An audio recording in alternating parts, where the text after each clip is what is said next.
대해서 64개가 주역과 다르게 어떻게 배치된 데에서 강의를 하도록 하겠습니다.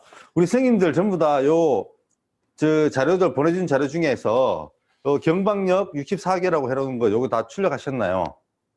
예, 요걸로 오늘 수업을 하는데요. 요걸 안 가지고 출력을 못 하신 분도 그냥 오늘 강의 들으시고 다시 출력을 하셔서 보시면 됩니다. 예. 아까도 말씀드렸지만은 이 6효는 다른 점수라든지 다른 역을 갖다가 쓰는 항목과 다르게 이 64기를 갖다가 완전히 재배치를 합니다. 그 재배치가 어떤 원리에 있을 됐냐면은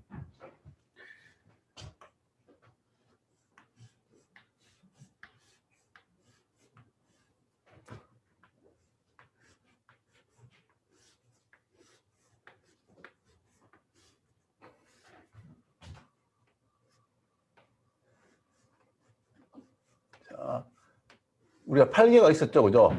근태, 이, 진, 그 다음에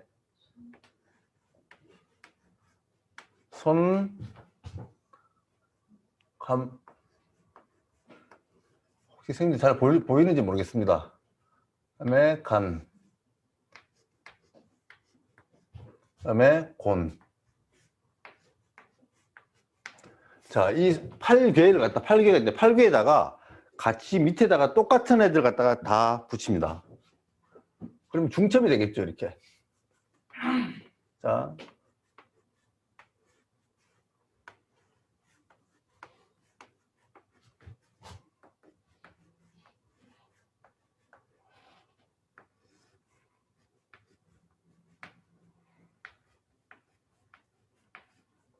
학교 다닐 때 그림을 잘 못 그려가지고 이렇게 그립니다. 그렇게 해서 총 8개의 이 68개의 괴를 만들어냅니다. 우리가 8괴와 8괴에서 여기 합쳐가지고 여기를 갖다가 위에 있는 걸 갖다가 자, 상괴. 밑에 있는 거는 하괴. 이렇게 붙입니다. 그래서 우리 통칭으로서 8괴를 갖다가 소성괴라 그래요. 소성괴. 작게 이룬 괴라 해서 소성괴라고 부르고요. 이 소성괴와 소성괴가 합쳐져서 우리가 88에 64, 64개를 이루죠.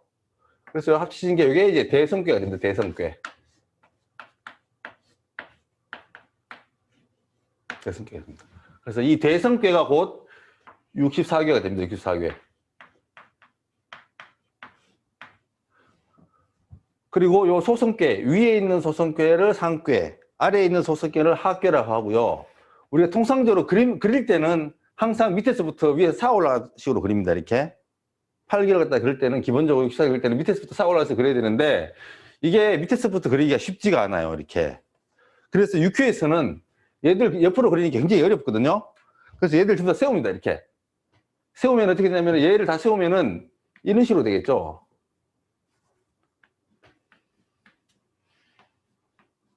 그죠? 얘를 세우면은 요렇게 되고 밑에 걸 세우면은 요렇게 그래서 요렇게 구분을 시킵니다. 이렇게 구분을 상계와 합계로 구분을 시킵니다. 똑같이 요렇게 마찬가지 여기 요거는 근괴거든요. 근괴. 여기는 태괴.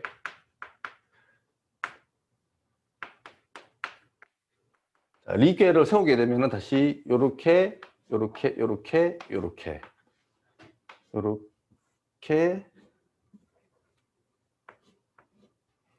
됩니다. 그 다음에 진괴요. 진괴를 세우게 되면은 요렇게 세우면 이렇게 됩니다. 이렇게. 그 다음에 손괴.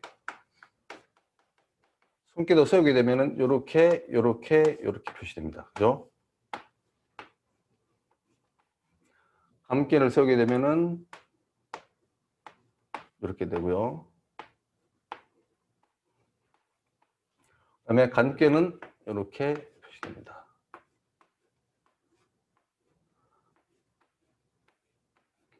곤괴는 팔곤지가 2개죠, 그죠? 팔곤지가 2개 돼서 이렇게 됩니다. 그래서 그리는데 실제로 한번 선생님들 집에서 한번 그려보세요. 이렇게 그린 거하고 이렇게 그린 거하고 어떤 게 더 편하고 빠른지, 예, 해보시면 압니다. 제가 왜 세웠는지. 그러면은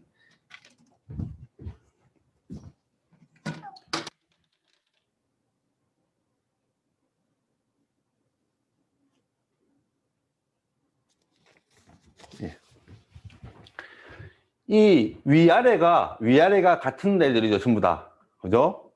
이 같은 8개의 궤를 갖다가 다시 밑에다가 8개의 궤를 붙여가지고 64기를 만드는데, 그럼 위에는 천이 붙고 밑에는 택이 붙으면 뭐 천택리가 됩니다. 위에는 천이 붙고 밑에는 화가 붙으면은 천화 동인궤가 되고. 그래서 이 64개의 궤명은 여러분들이 한 2달 정도 공부를 하시면은 어느 정도 익숙해지시게 됩니다. 그래서 굳이 64개를 갖다가 지금부터 열심히 외우실 필요는 없습니다. 하지만 우리가 나올 때마다 적어도 이거를 어떻게 읽는지. 자, 일단 선생님들 기본적으로 요 위에 걸 갖다가 이렇게 세우니까 이렇게 됐다는 거 이해하시죠? 그죠? 예. 요 밑에 있는 거 요 3개 이어진 걸 갖다가 이렇게 하니까 이렇게 된 거. 요것도 이해하시죠? 그죠? 그리고 요 끊어진 거, 태는, 그죠? 태상절이죠. 그죠? 위에가 끊어졌으니 끊어진다 보니까 다시 이렇게 세우면은 이렇게 되는데, 요거는 길고 요거는 짧은데 그냥 그릴 때는 똑같은 길이로 그립니다. 이렇게. 그래서 하나는 양, 둘은 음이죠. 그죠? 이게 홀수는 양, 짝수는 이렇게 하듯이 해서 이렇게 그랬어. 육효는 다 이런 식으로 그립니다. 이런 식으로. 간혹 가다가 육효 하시는 분들 중에 이대로 그리시는 분들도 계시기는 계세요. 계시는데 이제 나중에 그리다가 보면 동하는 게 있는데 이렇게 동해 놓으면 나중에 헷갈립니다. 되게. 그래서 실질적으로 육효 하시는 분들 중에 거의 90% 이상이 이렇게 그려서 쓰십니다.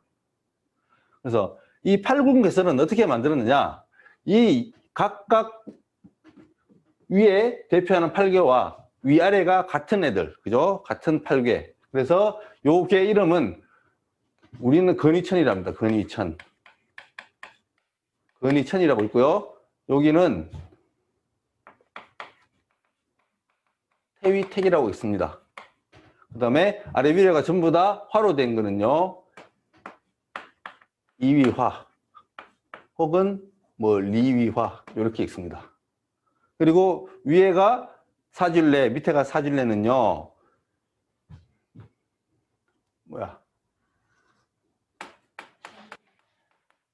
진위뢰라고 있습니다. 여기는 이제 한자로 쓰면 좀 복잡해서 일부러 한글로 써드리겠습니다. 그리고 위에가 오순풍이고 밑에도 오순풍인 거는요, 여기는 손이풍이라고 있습니다. 손이풍. 그 다음에 위에가 육감수, 밑에도 육감수인 거는요, 가미수라고 있습니다. 가미수. 그리고 위에가 칠간산, 밑에도 칠간산인 것은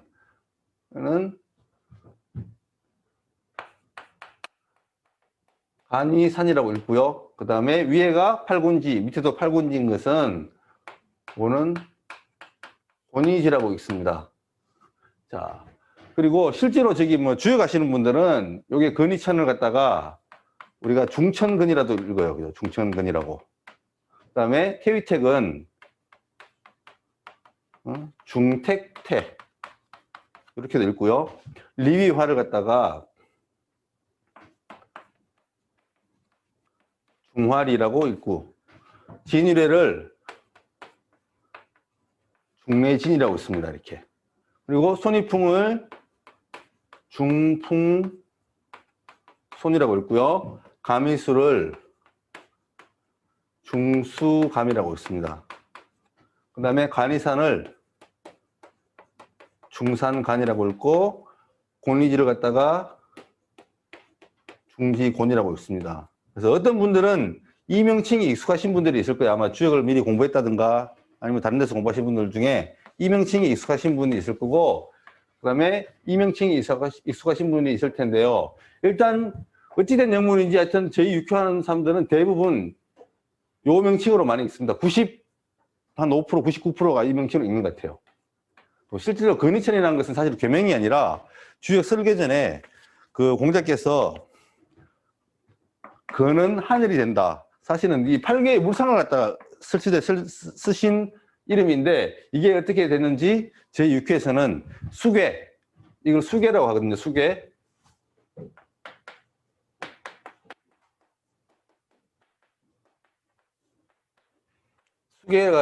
수괴의 다시 뜻은 대장이라는 뜻입니다. 대장. 대장괴. 대장괴인데 수괴라고 하는데 이 수괴의 이름을 읽을 때는 주역에서 읽는 요 이름하고 다르게 이렇게 읽습니다. 이렇게. 선생님들 좀 익숙해지실 필요가 있습니다. 건희천, 태위택, 리위화, 진위뢰, 손이풍, 가미수, 간이산, 권이지 이 8개가 되는데요. 그러면 각 수계가 8개인데 이 밑에는 총 7개씩. 여기도 7개, 여기도 7개, 여기 7개. 각각 7개에 이제 대장이 있으면은 당연히 부하들이 있겠죠. 그죠? 이 부하계가 만들어집니다. 이렇게. 이게 부하가 되겠죠. 그죠?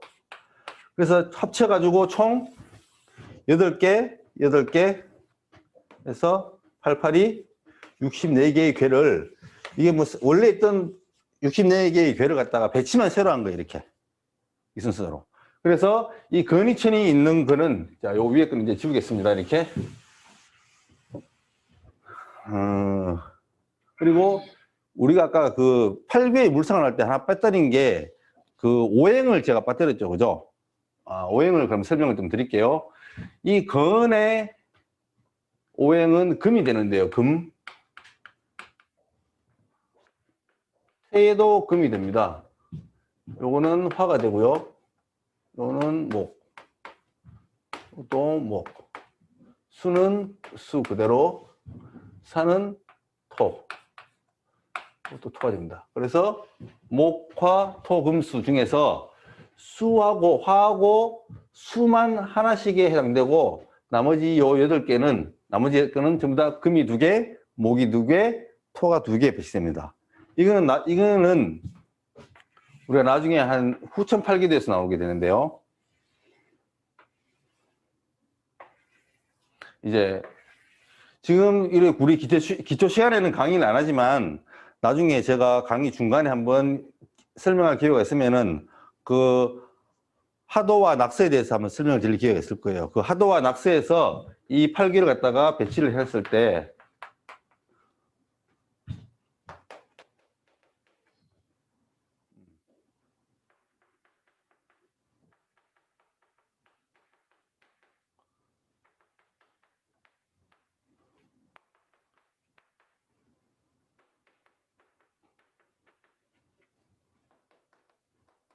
이게 이제 후천 8기인데 후천 8기의 구궁도인데요. 이 후천 8기의 배치에 의해서 지금 이렇게 그 음량을 나누는데 여기에다가 뭘 배속시키냐면은 우리가 12지지를 배속시켜요.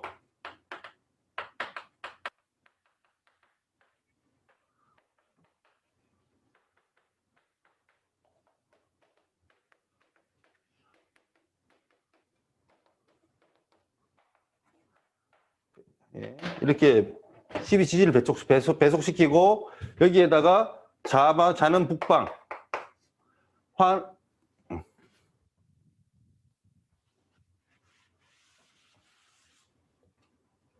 화는 남방, 묘는 동방, 유는 서방. 서자가 이게 아니구나. 이건가요? 여기도. 서방. 이렇게 동서남북을 배치시키고요. 요 각 중간중간은 간방이죠. 그러면은 여기 손은 동남방이 되겠죠. 그죠? 그 다음에 여기 고는 서남방. 그리고 여기 간은 동북방. 그 다음에 거는 서북방이 되죠. 그죠? 그리고 이게 오행이 보시면은 이렇게 임묘진이 그죠? 여기가 동쪽이니까 목이죠. 그죠? 목에 해당되죠. 서쪽이가 이게 금에 해당되고, 그 정도는 다 아실 것 같아요. 북은 수에 해당되고, 여기 오는 화에 해당되죠. 그리고 요 가운데서 이렇게 3개를 갖다가 중앙토로 배속시킵니다.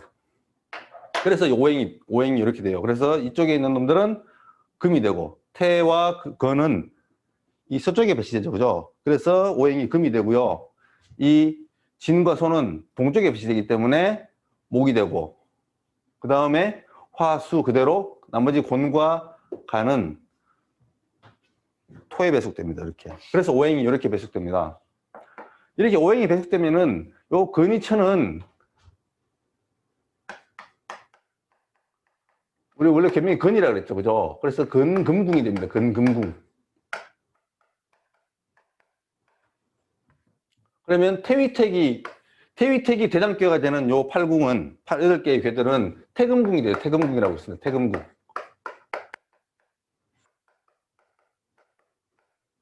그 다음에 리화가 대장이 되는 경우는 요거는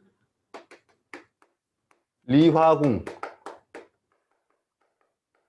되고요. 진위례가 대장이 돼가지고 밑에 7개가 더 해서 8개가 되는 요 궁들은 그다음에 이제 진목궁이라고 있습니다. 진목궁. 그다음에 요거는 손목궁.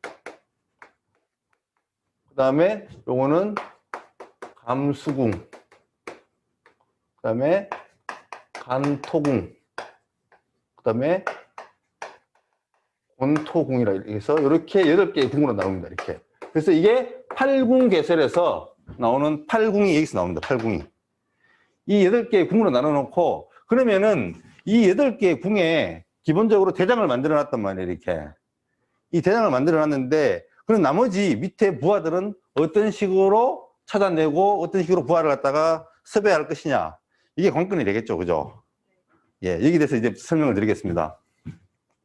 그래서 일단은 나머지 걸 좀 지우고요. 하나 예를 들면 나머지는 똑같습니다. 똑같은 원칙에 의해서 되는데요. 이 육효에서는 육효도 주역도 마찬가지지만은 이 변효라는 걸 써요. 이렇게. 자, 그러면은 요거는 하나의 지금 이렇게 이게 근위천이라는 괴가 있습니다. 이렇게 괴가 있으면은 요것이 아까 상괴가 된다 그랬죠. 상괴가 되고 요것이 하괴가 된다 그랬습니다. 그죠? 예. 다른 말로 이제 상괴를 외괴라고도 표현합니다. 외괴. 그리고 합괴를 내괴라고 표현합니다. 예. 내괴라고도 표현합니다. 이렇게. 그래서 이 아래쪽에 있는 게 집안이 되고 요 바깥쪽에 있는 것이 집 바깥이 됩니다. 이렇게. 그리고 위에 있다고 상괴, 아래에 있다고 합괴. 그죠? 나와 남을 구분할 때 아는 이 네 개가 내 편이 되고 외개가 남의 편이 되겠죠. 그죠? 이런 식으로 구분을 하게 됩니다. 그러면은 우리가 괴는 이렇게 만들었는데 요 하나하나는 뭐냐? 그죠? 총 6개가 있죠? 요 하나하나를 갖다가 바로 이 효라고 합니다. 효. 그래서 효가 총 몇 개죠? 한 괴? 예, 6개입니다. 6개. 그래서 이게 6효가 됩니다. 6효. 우리 6효점은 이 6효에서 나왔어요. 이렇게. 6효를 가지고 치는 점이라고 해서 6효점입니다. 그래서 또 주역과 비교하게 되는데 주역은 이 괴사와 괴사에 대한 어떤 설명이 있고요. 그리고 효 하나하나에 대해서 다 설명을 붙여놨어요. 근위천캐 초구는 잠룡이니 물룡하나 막 이렇게 써놨습니다. 그래가지고 그것도 설명이 또 한참 많이 나와요. 그래서 주역 하시려면 그걸 다 외워야 돼요. 이렇게. 그러면 효가 총 몇 개죠? 384개가 있죠. 그죠? 64개의 괴에다가 각각 효가 6개 있으니까 총 384개 효사가 있어요. 그거 다 외워야 돼요. 그리고 괴사도 다 외워야 돼. 그러니까 머리가 여전히 좋지 않으면 할 수 없습니다. 근데 저희는 그게 없고요. 그럼 이 효에다가는 우리 이름을 붙여야 되죠. 그죠? 그죠? 그럼 얘들을 갖다 구별해서 불러야 되는데 어떻게 이름을 붙여 부를 것인가? 그게 이제 요 외계에 원래 이렇게 요것도 이제 좀 지우겠습니다. 아까 말하기를 이렇게 이게 소성괴라 했죠. 소성괴 또 소성괴. 소성괴가 2개가 모여서 대성괴가 됐다고 했잖아요. 그죠? 이 소성괴가 요거는 1효, 이게 2효, 이게 3효가 되겠죠. 차례대로. 효가 좀 3개죠. 그죠? 3개 가지고 만들었잖아요. 그죠? 그리고 여기도 마찬가지 1효, 여기가 2효, 이게 3효가 됩니다. 이렇게. 그러면 이게 소성괴일 때는 1효, 2효, 3효. 그러니까 여기는 소성괴 4개, 4개의 1호, 2호, 3호가 되는 거고, 그죠? 요거는 외괴의 1호, 2호, 3호가 됩니다. 그런데 이렇게 이제 내괴 1호, 내괴 2호, 내괴 3호, 외괴 1호, 외괴 2호, 외괴 3호라고 부르다 보니까 이제 입이 아프죠? 입이 많이 아픕니다. 그래서 대성괴로 할 때는요,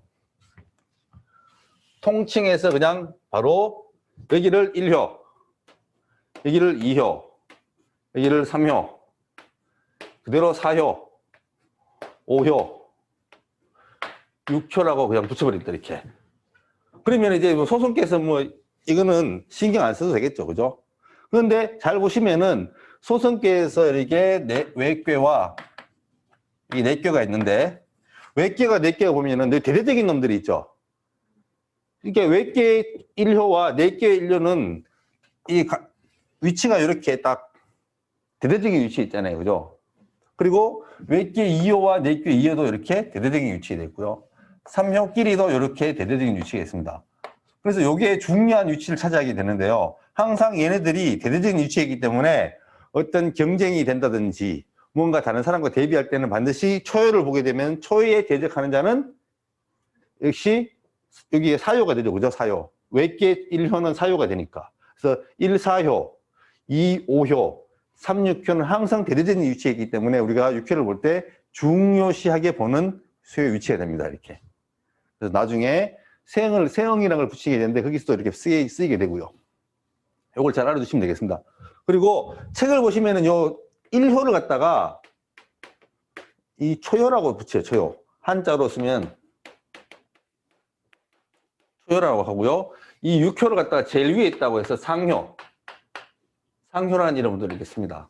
그래서 1, 2, 3, 4, 5, 6, 6효로도 부르기도 하고요. 초효, 2효, 3효, 4효, 5효, 6효라고 하는데 여기 1효하고 2효는 발음하다 보면 좀 헷갈리기 쉽죠. 그래서 요거를 초효, 2효, 3효, 4효, 5효, 여기를 6효, 상효 이렇게 부르기도 합니다. 그래서 이름은 명칭은 이렇게 통칭해서 쓴다. 나머지 2, 3, 4, 5효는 그냥 숫자로 붙여서 부르고요. 초효하고 그다음에 6효, 상효만 이름이 2개 있습니다. 이렇게. 그래서 편하신 대로 부르시면 되고 남들이 초효 그러면 아 1효구나라고 아시면 되고 남들이 상효라고 부르면 아 그거 6효구나라고 알아들으시면 됩니다. 이렇게. 크게 중요하진 않으시니까 그래도 책에는 거의 초효, 상효라고 많이 나와요. 다른 책에서도. 좀 1효라고 부르는 것보다 좀 초효라고 부르는 게 좀 있어 보이죠? 네. 예. 그렇게 해서 이게 6효가 되고요. 이 6효에서 아까도 말씀드렸지만 초효와 사효, 2효와 5효, 그다음에 3효와 상효, 6효는 대대적인 관계에 있다. 그래서 짝을 이루는 관계가 됩니다. 이렇게 짝을 이루는 관계. 그럼 내 짝이 어딨냐고 물을 때 내가 딱 어느 위치에 있으면은 그 짝은 항상 거기에 대대적인 위치에 있는 사람이 내 짝이 됩니다. 이렇게. 그래서 여기까지 설명을 드리고요. 자, 그래서 이 대성계, 소성계, 대성계 설명드렸고 또 4개, 외계 설명을 다 드리면서 이게 1효, 그죠? 2, 3, 4, 5, 6효가 된다는 걸 말씀드렸습니다. 그러면은 지금 이 근위천이라는 게는 다 양으로만 이루어져 있잖아요. 그러면은 이 세상 만물은 변화합니다. 그죠? 어딘가에 누가 와서 하나를 다 건드리면 어떻게 되죠? 양을 다 건드려서 아니면 혹은 양을 극대화시켜 준다 그러면은 양이 극이 되면은 음으로 변하겠죠. 그죠? 우리가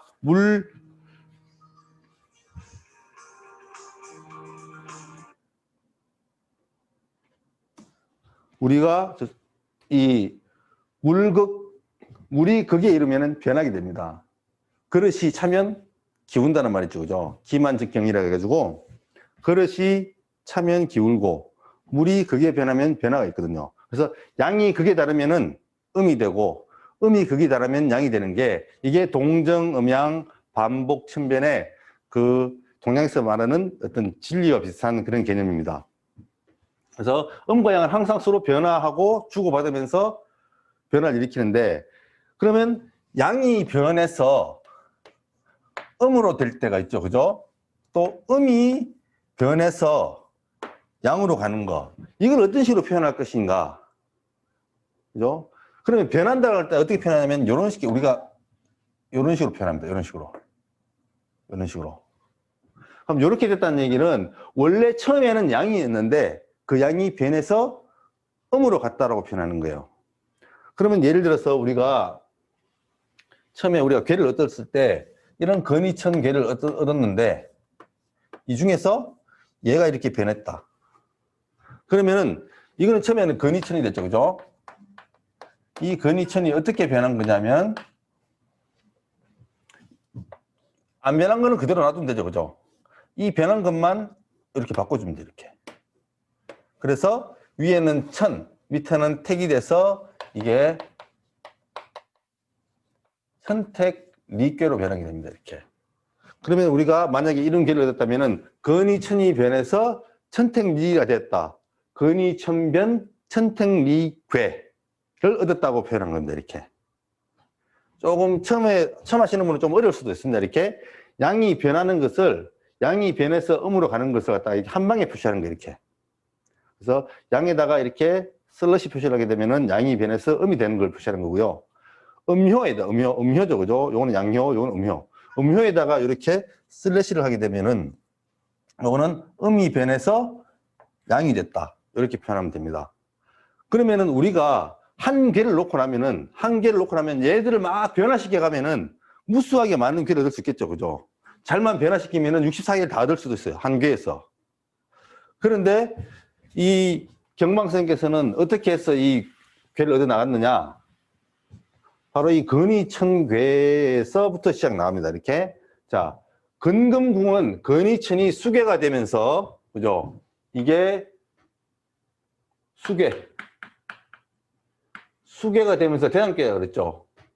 그럼 이 대장괴인데 여기에는 또 하나가 있어요. 우리 육효에는 뭐가 있냐면은 이게 점이죠, 그죠? 점을 치면은 점을 치는 대상이 있죠. 예, 점을 치는 당사자가 있고, 그 다음에 당사자 vs가 나오면 상대방이 있어요, 상대방. 그죠? 예를 들어서 제가 이번 시험에 합격하겠습니까? 라고 물었을 때 그냥 혼자서 절대 점수 몇 점 커트라인 몇 점 이상이면 합격한다. 이러면 상대방이 필요 없죠. 하지만 이번에 승진 시험을 보는데요. 저 유력한 경쟁자가 저하고 둘이 지금 붙어서 1대1로 해가지고 둘 중에 한 명이 승진하게 됐습니다. 누가 승진을 할까요? 제가 할 수 있을까요? 라고 물었을 때는 반드시 상대방이 존재하게 됩니다. 이렇게. 그래서 그러면은 이 당사자를 갖다가 이 6개 중에 하나에 배치를 시키게 돼요. 이렇게. 그래서 당사자를 갖다가 이를 세라고 표현합니다. 세. 그래서 이게 나가 되죠. 나가 되고 상대방을 갖다가 이게 응이라는 응이라고 해서 이게 남이 되죠. 그죠? 그래서 나와 남을 반드시 구분해 놓습니다. 이렇게.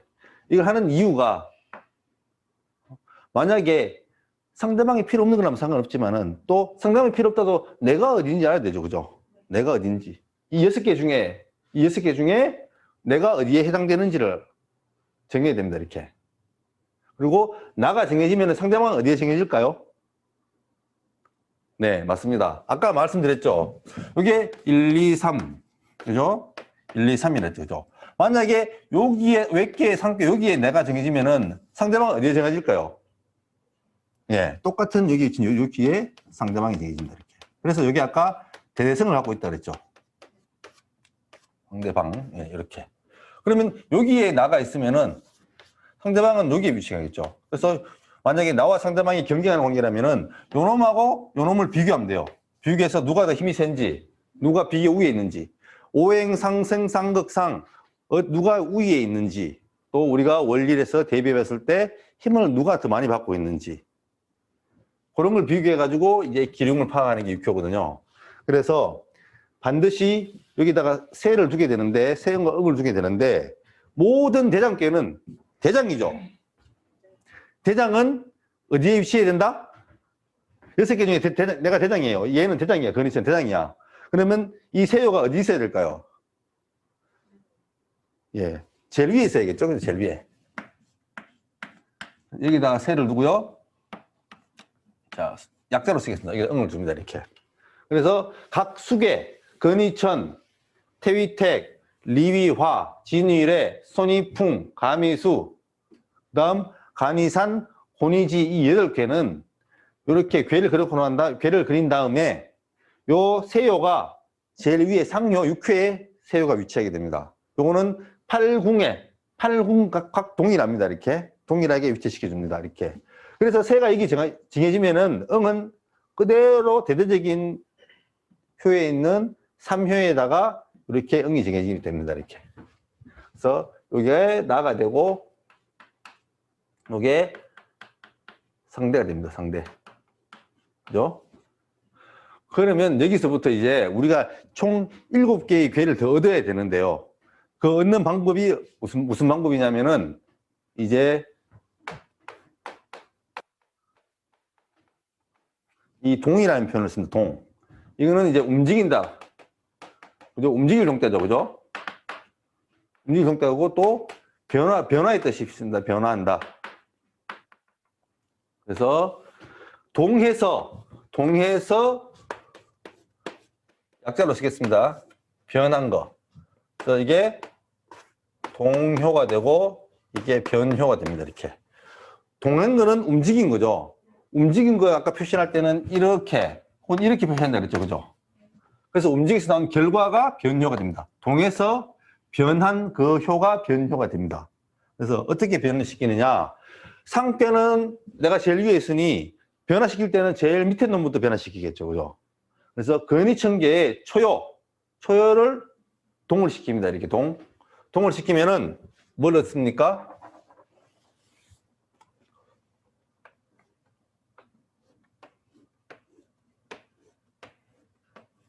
이렇게 바뀌죠. 여기 이렇게 바뀌죠. 그죠? 그죠? 양효가 변해서 음효로 바뀌었죠. 이렇게 바뀝니다. 이렇게 바뀌면은 요게는 위에는 천, 밑에는 오송풍이죠.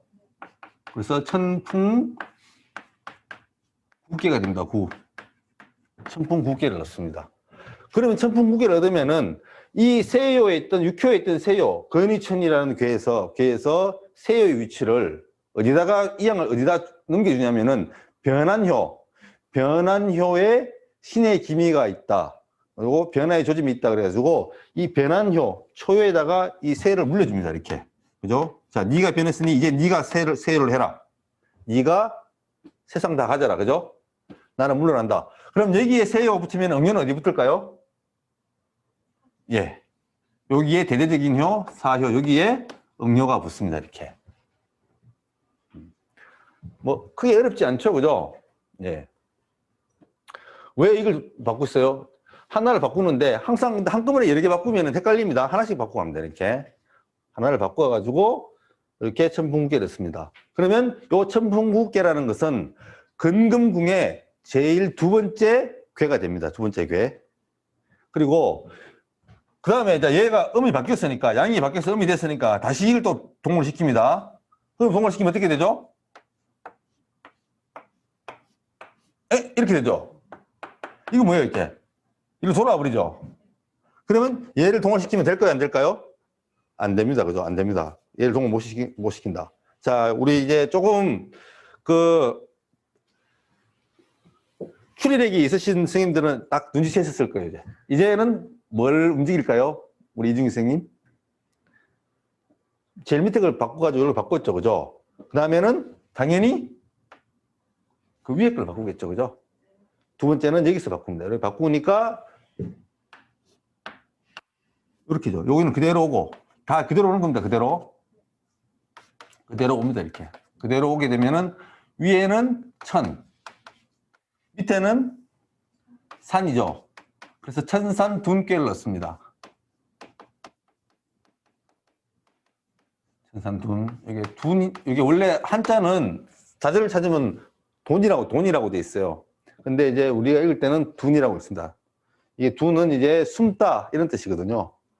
천풍구에 때 구자는 이게 우연히 만나다 이 뜻입니다. 우연히 만나다. 그래서 주역에서도 이 천풍구를 얻으면은 그냥 우연히 가다가 사람을 만날 수도 있겠네 이렇게 하기도 하는데 우리는 그 뜻을 안 쓴다 그랬죠, 그죠? 그래서 외울 필요 없습니다. 이게 제목이 천풍구라는 것만 아시면 돼요. 이렇게. 이게 요거는 천산둔이다.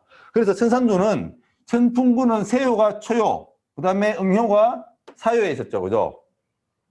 근데 이게 이제 천풍부의 2호를 움직여가지고 변화시켜서 천산둔을 얻었기 때문에 이 세요의 위치를 갖다가 이 천산둔계에게는 2호에다가 세요를 위치를 줍니다. 그래서 나는 천풍부는 초요에 세요를 했으니 천산둔리는 2호, 천산둔에서 천풍부에서 바뀌었으니까 2호에 세를 가져가라. 그럼 여기 세를 가져가니까 당연히 응효는 어디로 갈까요? 여기 2호니까 여기 5호, 이게 되겠죠, 그죠? 여기에 응효를 줍니다, 이렇게. 그래서 이 천산둔계에서 주인은 2호에 있습니다. 우리가 천풍구계의 주인은 1호에 있고요. 근위천계의 주인은 6호에 있다 그랬죠. 대장이니까 제일 위에서 아래 애들 그늘어야 되니까 위에 뒀는데 천풍구로 초요를 변화시키니까 이렇게 초요를 갖고 천산둔에서는 주인이 2호의 자리에 위치하게 됩니다. 이제 그 다음에 다시 또 이걸 변화시키면은 다시 또 돌아가니까 이걸 변화 못 시키고 이제 얘를 변화시킵니다. 그래서 얻는 것이 위에는 그대로 천을 넣고요. 밑에는 이렇게 되죠. 나머지는 그대로 옮겨오니까 그래서 위에는 천, 밑에는 지. 그래서 이게 천지빗계가 됩니다. 이게 한자로는 이 안일부자거든요. 그죠? 안일부자인데 우리가 읽을 때는 이게 비라고 있습니다. 비. 그래서 천지빗계는 천산둔의 2호의 주인이 있던 것이 3호를 움직여서 양요를 음요를 바꿨기 때문에 세요를 갖다가 주인의 자리를 3호에다가 물려주고 응요는 그대로 한 칸에 올라갔으니까 그대로 한 칸 또 올라가겠죠. 그죠? 응요가 6호에 가게 됩니다. 이렇게. 자, 그래서 지금 쫄병들을 1명, 2명, 1개, 2개, 3개를 얻었습니다. 그대로 이치로 오게 되면 이번에는 3호가 동해서 지금 여기 천산둔의 3호가 동해서 여기 천지비가 되면서 세요를 갖다가 이렇게 위치 옮겨왔죠. 그죠? 똑같이 그대로 4호를 갖다가 움직입니다. 이렇게. 그래서 여기 양이 변하니까 음이 되겠죠. 이렇게. 밑에는 그대로 변한 게 없으니까 그대로 갑니다. 그래서 위에가 요거는 풍이죠. 오손풍. 밑에는 팔곤지죠. 풍지. 그래서 요 풍지 관이 됩니다. 관.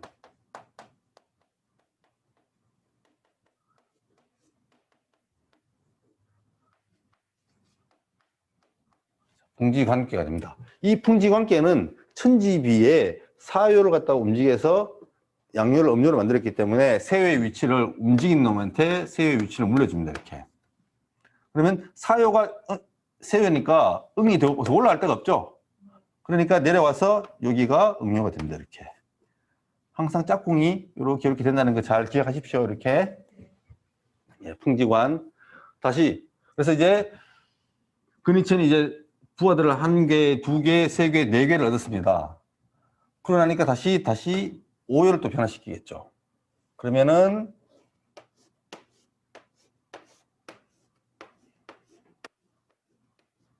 이렇게. 자, 위에는 칠간산이죠. 그죠? 칠간산. 밑에는 팔곤지. 그래서 산과 지가 만나서 산지 밖에가 얻어집니다. 예, 이거는 산지 밖이라고 있습니다. 이렇게. 요 산지 밖에는 풍지관에 원래 풍지관에 세요가 사요에 있었죠. 사요에 있으니까 요걸 갖다가 오요를 동해서 음요를 만들었기 때문에 요 변화시킨 여기다 다시 세를 물려봤습니다. 이렇게 주인 자리를 물려봤고요. 그 다음에 주인이 여기 있으니까 손님은 여기 있겠죠. 음은. 그래서 산지 밖에는 세요가 오요에 위치하게 됩니다. 이렇게. 자, 그 다음에 이제 드디어 여기서 이제 문제가 생깁니다. 그러면 이게 5호까지 초에부터 하나, 둘, 셋, 넷, 5번 움직였는데 여기에서 다시 얘기를 딱 올려가지고 이걸 우리 변화시킨 게 맞죠? 그 이게 변화시키면 이제 세요 위치 주인의 자리가 어디로 와야 돼요? 상류로 와야 되죠? 상류로 와야 되는데 지금 이 대장이 누구예요? 근위천이 대장입니다.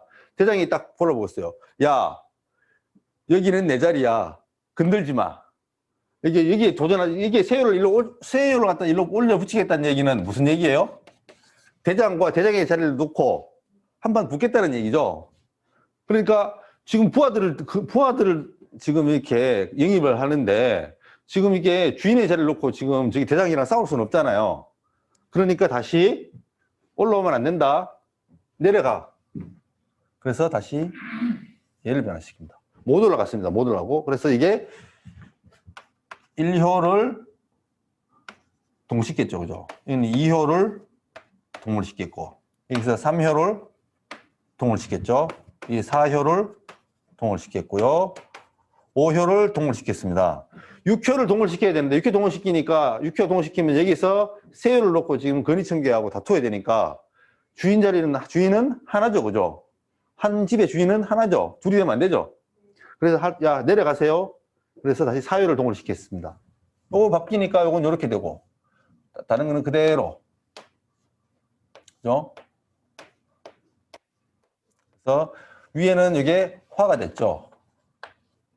밑에는 그대로 지. 그래서 화지진꾀를 얻었습니다. 화지진꾀. 진이라고 있습니다. 이렇게. 그래서 화지진꾀를 얻습니다.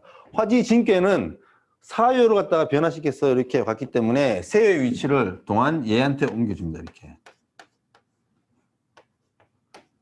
그죠? 그래서 지금 부하계를 하나, 둘, 셋, 넷, 5개, 6개 얻었죠. 여기가 사효를 동물시켜서 6개를 얻었습니다. 그럼 이제 몇 개 남았죠? 총 8개인데 하나, 둘, 셋, 넷, 5, 6, 7개죠. 하나가 남았습니다. 우리가 이 건의청계는 이 건의청에는 1건천으로 시작하죠. 그죠? 그래서 끝도 어디로 끝나야 된다? 1건천으로 끝나야 된다. 1건천으로 끝나려니까 어떻게 돼요? 그 다음에 원래는 사실 얘가 동물시킬 자리죠. 그죠? 하나만 해야 되는데 하나만 하면은 이렇게 되죠. 그래서 화산녀가 됩니다. 그래서 요거를 3개를 다 바꿉니다. 이렇게. 합계를 통째로 바꿔버립니다. 통째로 바꿔가지고 여기 위에는 화, 밑에는 천. 그래서 화천 대육계를 넣습니다. 자, 여기서도 문제가 돼요. 세 놈이 다 움직였어. 그죠? 세 놈이 다 움직이는데 이 세 놈 중에 한 놈한테 주인 자리를 줘야 되는데 누가 할까요? 그죠? 원래 움직여야 되려면 얘였죠. 얘한테 권리가 있습니다. 그리고 또 제일 위에 있으니까 항상 위에 있는 게 권리가 있죠. 밑에가 예. 그래서 이렇게 해서 세응이 이렇게 됩니다. 그래서 이것이 팔궁개설에서 경방 선생님께서 이 팔궁개설의 8개의 궁을 만들고 그 8개의 궁에 소속된 8괴를 얻은 방식입니다. 이와 똑같은 방식에 의해서 태금궁도, 이화궁도, 진목궁도, 손목궁도, 감수궁도, 간토궁도, 본토궁도 똑같은 방식으로 해서 요 원리에 초효를 동시키고요, 2효를 동시키고, 3효를 동시키고, 4효를 동을시키고, 5효를 동을시키고, 다시 4효를 동을시키고, 여기는 1, 2, 3효를 전체다가 다 동을시켜서 얻는 방식을 얻는데요. 선생님들 궁금하시죠? 정말 이렇게 하면은 태금궁, 그러면 태금궁은 우리 수계가, 그죠? 태위택이죠? 태위택을 똑같은 방식으로 쫙 해서 이 방식으로 이렇게 만들고, 이화궁에서 수계인 리위화를 갖다가 똑같은 방식으로 쫙 동을시켜서 이렇게 만들고, 그 다음에 진목궁, 손목궁, 감수궁, 간토궁, 본토궁의 수계인 곤이직계를 갖다가, 그죠? 초요부터 동을시켜서 쫙 이렇게 해서 마지막에 3개를 동을시켜서 딱 만들면은 과연 중복 없이 빠진 거 없이 64개가 완벽하게 다 들어갈까? 궁금하시죠? 그래서 제가 프린트에 내드렸어요. 프린트에 연습하시라고. 직접 해보시라고 제가 요 그림 그려가지고 그 빈칸 세워놓은 거 있습니다. 이렇게. 그걸 해보시라고 해봤습니다. 해보고 만약에 이게 안 맞아떨어지면은 6효 하실 필요 없습니다. 제가 6효를 하게 된 이유는 이거 보고 감동받았어요. 주역 외에 다르게 64개를 배치해가지고 쓰는 유일한 학문이 이 6효예요. 다른 어떤 학문에서도 주역의 권위에 도전하지 못했어요. 오직 경방선생만 이걸 갖다가 주역의 괴사와 효사를 갖다가 물론 완전히 무시하지는 않았지만 본인이 달리 해석하시면서 이 8군 개설에서 64개를 전벽으로 다 재배치했죠. 그리고 요 원칙이 정확하게 수의 원칙에서 했는데 이게 진짜 중복이 안 되고 그리고 빠진 거 없이 64개가 완벽하게 맞아 떨어지더라는 거죠. 그리고 각 궁에다가는 오행을 배치시켰죠. 그죠? 우리 주역은 음양의 학문이잖아요. 그죠? 음양의 학문이지만 이 6km 넘으면서는 음양과 오행이 같이 사용되게 됩니다. 그래서 오행을 어떻게 배치시켰는지는 아까 설명을 드렸고요. 이렇게 64개가 어떤 식으로 배치가 돼가지고 이 전체 8군 개설이 됐는지 제가 이 도표에 있잖아요. 그죠? 이 도표에 보시면은 요즘 작은 걸로 제가 잘 안 보이실 텐데 보시면은 각 궁이 전부 다 똑같은 원칙에서 됐고요. 그리고 밑에는 또 낙갑이 되어 있습니다.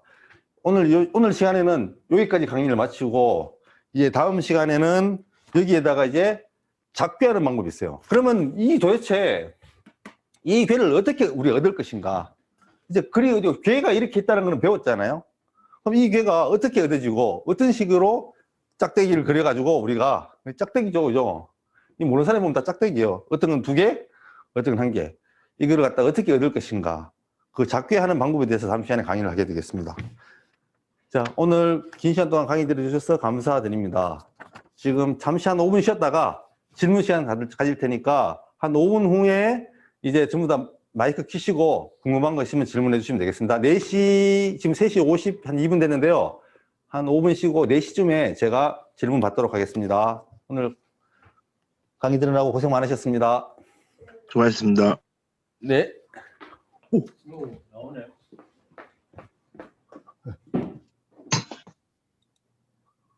아이고, 이거 기록 다시 재개 안 했다. 조졌다. 까먹었다. 이렇게 탈이 나는구나. 이거 다시 나중에 한 번 더 찍어야겠다.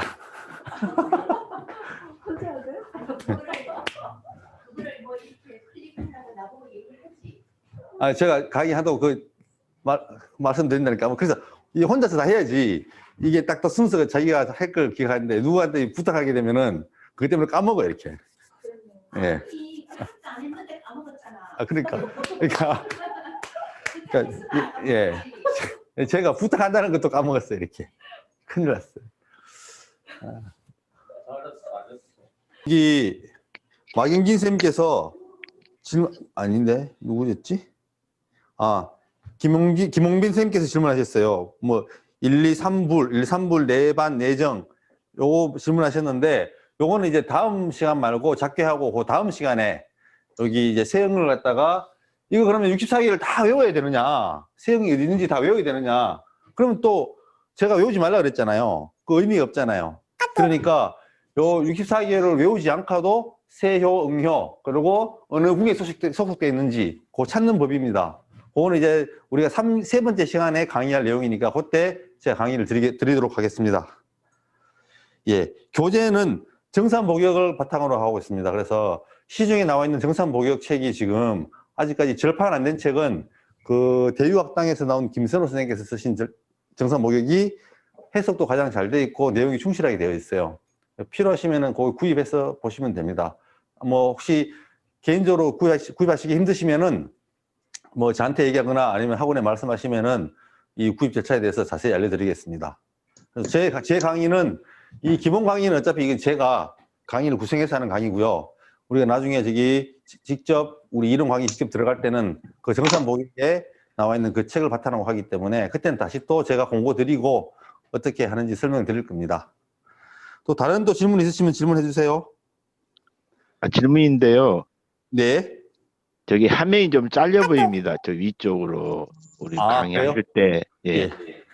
그러면 오늘 카메라를 조금 돌리면 돼요. 지금은 질문 시간이라서 뭐 크게 상관이 없을 것 같아요. 네.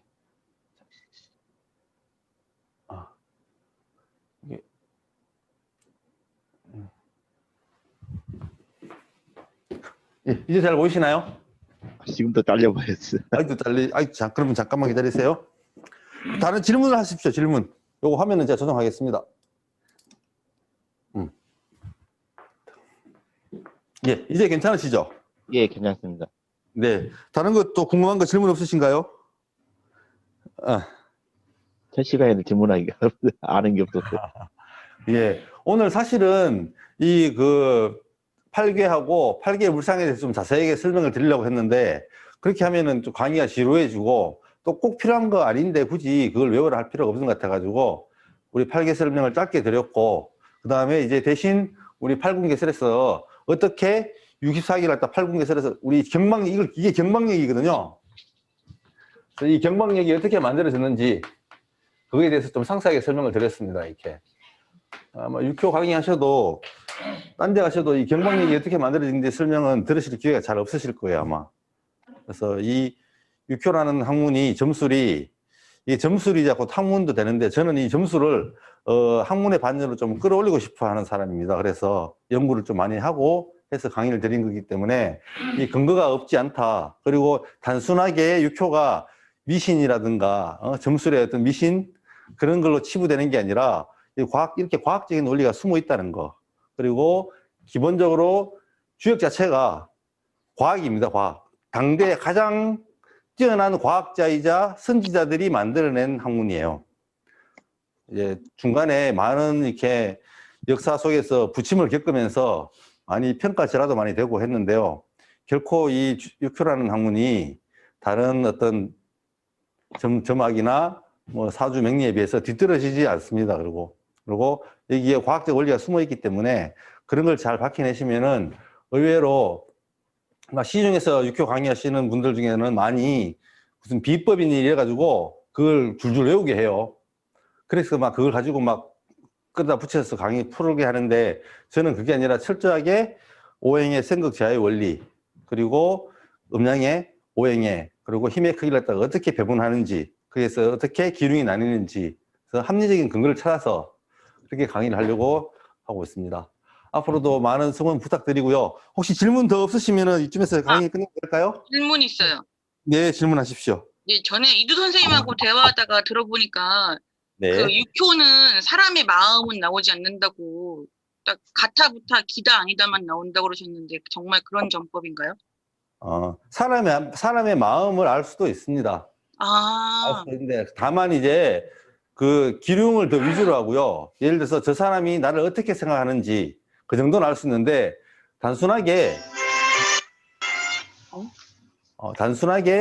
저 사람의 그 마음 상태가 어떤지를 갖다가 그려내라는 말을 못 하고요. 네. 이런 식으로는 할 수 있어요. 예를 들어서 저 사람이 나를 좋아하냐 안 좋아하냐 했을 때 저 사람이 나를 좋아할까요? 이런 게 물을 수 있지만 저 사람의 마음 상태를 알려주세요는 안 돼요. 그건 안 됩니다. 이렇게. 그러니까 질문에 대한 답은 가능한데 이 단답식 내지는 객관식으로는 가능한데 주관식으로 저 사람의 마음을 내 마음에 맞게 풀어내 주세요는 안 되고요. 서술형은 안 된다는. 예. 그러니까 저 사람이 내가 저 사람하고 사귀고 싶다. 그래서 저 사람이 나한테 마음이 있느냐? 그거는 물어볼 수 있어요. 혹은 내가 어떤 일을 행위를 하려고 하는데 동업자하고 나하고 동업을 하려고 하는데 저 사람하고 나하고 동업을 했을 때 둘이 마음이 잘 맞겠는가? 이렇게는 알 수 있지만 저 사람이 나한테 사기를 치려고 할까요? 그 정도까지는 파악되는데 저 사람의 마음 상태를 갖다 그대로 그림으로 그리듯이 혹은 설명하듯이는 사실은 육효는 힘듭니다. 그래서 육효는 질문이 굉장히 명쾌하게 들어가야 됩니다. 제가 이 3번째 내지 4번째 강의 시간에 그걸 강의할 내용인데요. 원래 오늘 첫 시간에 그걸 좀 하려고 하다가 첫날부터 너무 방대한 것 같아서 첫날에는 일단 기초부터 나가자고 했고 육효가 전체적으로 어떻게 짜여지고 어떻게 점사를 보는지는 아마 이 무료 강의 맨 마지막 시간쯤에 제가 한 30분에 걸쳐서 다시 강의를 하게 될 거예요. 네네네. 예. 질문이 이 정도면 대답이 되셨나요? 네, 됐습니다. 네. 또 질문 없으신가요, 선생님들? 없습니다. 저는 없습니다. 예. 다른 선생님들 질문 없으세요? 예. 오늘 이렇게 시간 내서 강의 들어주셔서 감사하고요. 우리 또 다음 주 수요일 날, 제가 다음 주 수요일 날은 한 1시 반쯤에 오픈할 거예요. 네. 할 거니까 공부하셨다가 궁금한 거 있으시면은 그 2시 전까지 질문해 주시면 되고요. 2시부터 4시까지는 제가 음을 차단하고 수업을 한 다음에 4시부터 다시 또 받는 시간을 가지도록 하겠습니다. 자, 오늘 수고 많으셨습니다. 다음 주에도 뵙겠습니다. 네, 오늘 네, 수고 고생 많으셨습니다. 많으셨습니다. 감사합니다. 네. 네. 예, 두 분 선생님도